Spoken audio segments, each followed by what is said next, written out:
This habit doubles your cortisol levels, and you can fix it right now. I'm Dr. Borja Bandera, an endocrinology and nutrition physician. Today I bring you a groundbreaking study that highlights a single, free, and simple habit that can greatly improve your response to stress. Have you ever wondered why? Some people, after the same unexpected incident, take hours to calm down, while others recover right away. What distinguishes them? Is it their cortisol reactivity or stress response? No, it's not cortisol. It's your cortisol response that's to blame for your poor health. Both underreacting and overreacting to stress are harmful.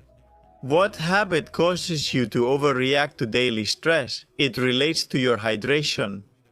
A totally forgotten topic in longevity, right? Is hydration important for longevity? You might ask, and the short answer is yes. Those who chronically drink below their needs have more cardiovascular, kidney, and metabolic diseases, and epidemiological evidence confirms it. What is too little? Water needs from drinks and food vary and should be adjusted for your weight. But public health organizations recommend around 2.5 liters per day for men and 2 liters per day for women. The problem is that the thirst signal is much more subtle than the hunger signal, and in some people it's even dulled. That's why drinking less than optimal is common, but the association I'm about to explain is unexpected. Drinking little can make you more sensitive to stress. These are the conclusions of this study, a study published in the Journal of Applied Physiology. It'll make you drink more than usual. Pay attention. What was the study about? They selected 32 individuals. 16 of them had a low habitual liquid intake, around 1.5 liters a day, and the other 16 had a rather high intake, more than 4 liters of liquids a day. I assume they played many sports and were similar in other factors affecting stress reactivity, such as anxiety levels. Basically, their liquid intake was strictly monitored, for 7 days to confirm that this was indeed the range of their intake.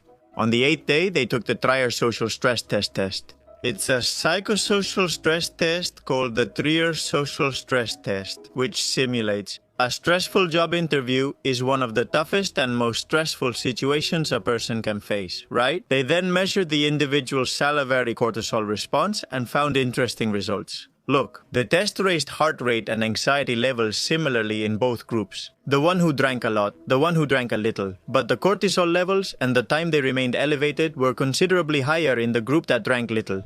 We all want to handle stress well, but not let our response last longer than needed. We agree, right? You don't want 2 hours of stress just for forgetting to buy milk, do you? But do you know where the link is between less water and higher cortisol? Well, it's in this physiological detail that I hadn't remembered since I studied medicine. When you become partially dehydrated, vasopressin, antidiuretic hormone, is made in the hypothalamus and released into the blood from the posterior pituitary gland. This hormone reduces diuresis, concentrates urine, and causes water retention. But it also does something less well known. It triggers adrenocorticotropic hormone release from the pituitary, which then increases cortisol production in the adrenal glands. This makes perfect sense. Your biology links dehydration to life-threatening danger and acts to reduce the risk. As you know, you won't last long without drinking water, so it's better to activate fight or flight mode. These changes, which help you short-term or in the wild, have a cost in today's environment. What you need to understand is that cortisol works according to a circadian rhythm, a secretion pattern. And it's just as bad for that pattern to be flattened in response to a stressor as it is for it to be excessively heightened. Both cause disease. It's not just about whether you produce a lot or a little cortisol, it's about when you produce it, how much it rises, and for how long in response to stress. What practical conclusion can you draw from this study? Despite its limitations, I think we can still learn from it. Dehydration raises your baseline cortisol and exacerbates your stress response. Getting dehydrated, even a little, is a physiological stress. Being more reactive to stress worsens your quality of life and over time can harm your cardiovascular, mental, and metabolic health. So here are my recommendations. Grab a pen and paper.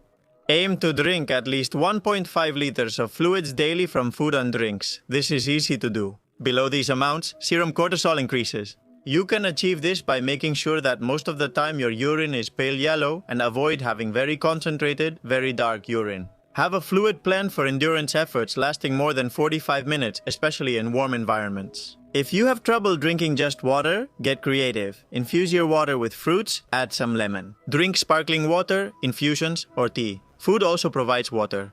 Look, an important difference between ultra-processed foods and real food is that the former usually provide very little liquid. A less processed diet provides more liquids simply because it is less processed. In places where you spend most of your time, like the office or commuting, always keep a full bottle handy. This means taking advantage of decision architecture in your favor. Now I ask you, do you drink enough? Did you know how your drinks affect stress? See you in the next video. Big hug. Let's keep empowering ourselves.